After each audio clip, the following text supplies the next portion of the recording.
It's the lesson with Mr. Clark on Lake Effect Radio. You gonna learn today. You gonna learn today. All right, all right, all right.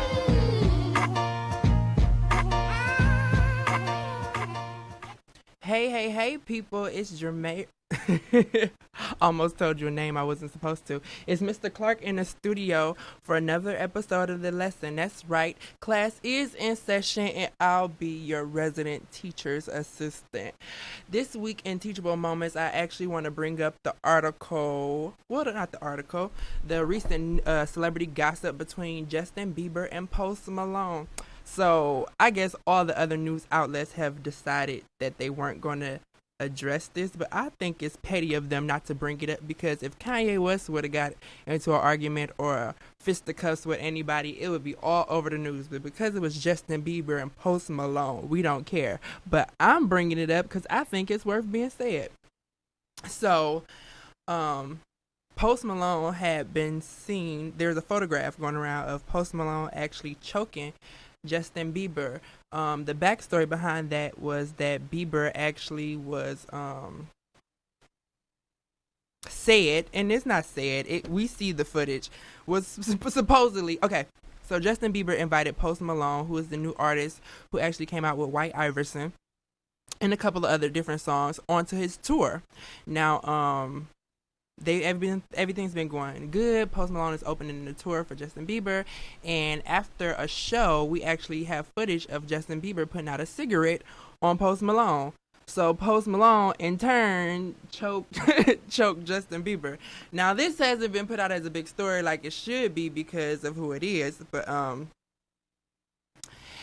that brought up the teachable moment topic of everything that glitters isn't necessarily gold. So what do you mean? How did you get that out of that story, Mr. Clark? Well, so if you ever listen to Post Malone, his music actually sounds subtly like a Bieber if he went like hip hop R&B opposed to pop.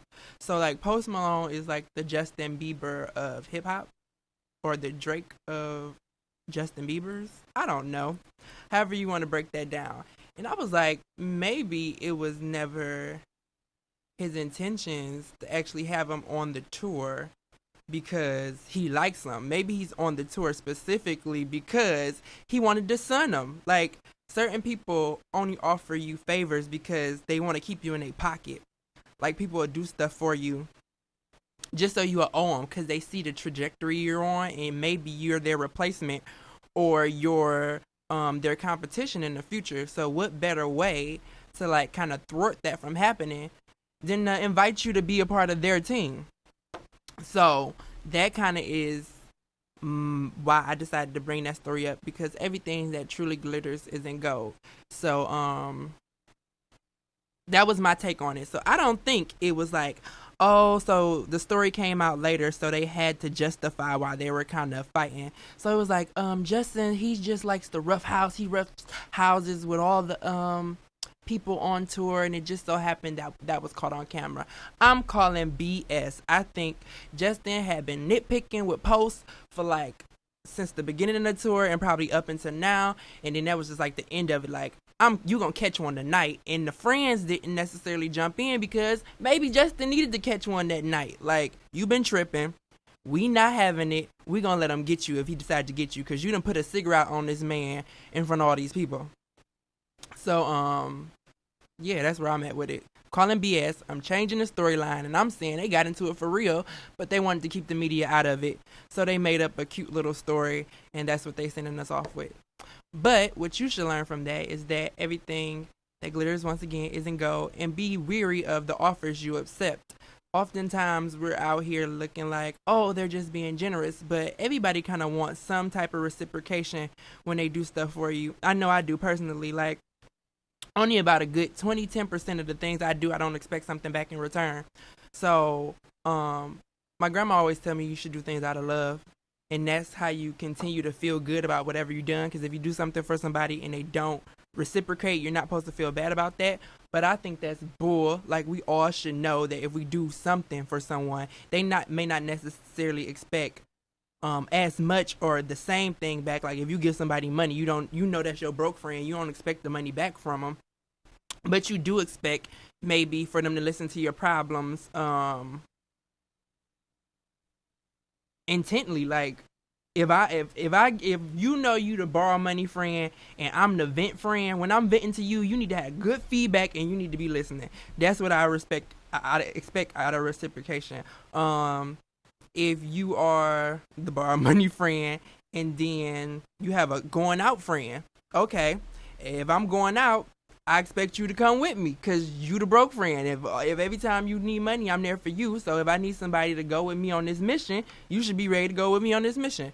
So that's what I mean by being able to reciprocate and making sure when you're accepting offers that you do understand that there's some component of kickback to it. Now, another story that kind of carries into that about being cautious of what offers you accept is our good my good friend, not my good friend, but I know of her, and ever since I met her, she spoke at my graduation, and from that point on, I just thought she was amazing.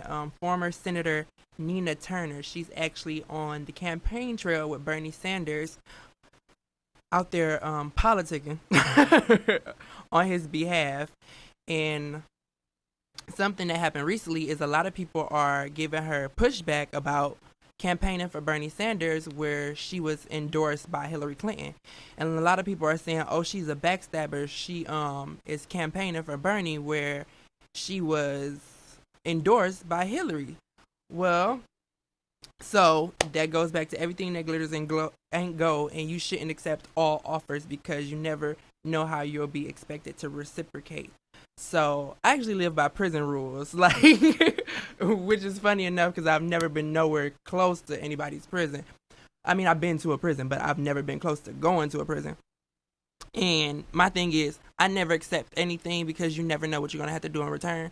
And that's kind of one of the rules that I feel like I saw on TV. When you go into prison, you just don't accept stuff from people because you never know what you have to do in return. And that kind of plays into Nina's story. So the story is that she's getting all this backlash from Hillary supporters because she was endorsed for Secretary of State at the time. And it actually turns out that it wasn't a genuine offer when they endorsed her. So in his presidency, Bill Clinton was actually in Ohio presenting at a political function of some sorts, and all of the senators from Ohio were there, and he managed to list everyone's name but Miss former Senator Nina Turner's. So the endorsement actually came out of needing to rectify that situation because he didn't mention her, and I believe she was the only black female constituent there, or something along that nature, to where it was not only bad, but it was like bad. And to clear that up, they actually offered the endorsement for Nina after the fact, and it wasn't even a genuine offer to fix that. Someone else had to speak up saying, "Hey, you should do this for her because you failed to mention her at this event." So now, because she's accepted that help, which wasn't necessarily genuine help, it was to fix something that they had messed up, she's getting backlash because she's speaking against them when they never necessarily spoke for her or in her favor. It was just to fix something that they had broke. So that's my lesson for this week, you guys. Be wary of false help, because everyone who comes bearing gifts isn't necessarily doing it to favor you. Maybe they're doing it to favor them. Maybe they have some hidden agendas. Maybe they're trying to keep you in their pocket because they see your progression. And being weary of what offers you accept. So I know you're like, well, you telling me to turn down everything. When is a good time to accept the offer? Well, I came up with 3 good things on the list. So if you know the offer genuinely has no strings. So that's a rare occasion in life, but oftentimes people do give us things without expecting anything back. So if you get something from maybe a stranger and you're not in frequent your paths won't cross again, then that's a genuine, no strings attached gift. When you can reciprocate. So don't mind taking things from people you've done stuff for, or you know you can do something back. But if you know you'll never truly be able to reciprocate what that person is doing for you, then maybe you should think twice before you accept it. I know this is like probably jacking up some of the ladies' game. Like, hey, hold up. I take free gifts all the time. Just be sure that you're ready to reciprocate in the way that you believe you'll be expected to reciprocate. And you're willing to be invested long term or in debt long term.